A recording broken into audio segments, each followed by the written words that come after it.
Hello everyone, আজকে তো মা মনসা পুজো। তো আমার ঘরেও হবে মায়ের পুজো, কারণ আমার ঘরেও আছে ছোট্ট একটি মায়ের পিতলের মূর্তি।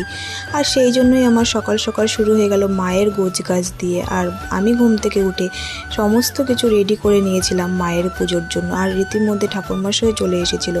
আর সেই সময় তোমাদের সাথে পুজোটা শেয়ার করতে পারিনি, কারণ পুজোয় ব্যস্ত হয়ে গিয়েছিলাম।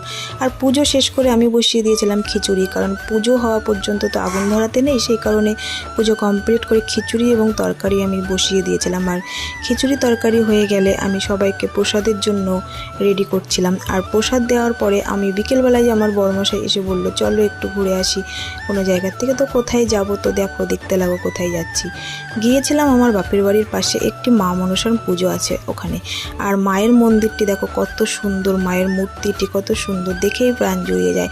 তোমাদের কেমন লেগেছে বলো, জয় মা মনসা। তো বাড়ি চলে এসেছিলাম, তারপরে বাড়িতে এসে একটু কফি বানিয়েছিলাম। আর বর্ষায় বিকেলে একটু কফি খেতে ভালোই লাগে, সেই জন্য কফি বানিয়ে তিনজন মিলে শেয়ার করে কফি খেয়ে নিয়েছিলাম।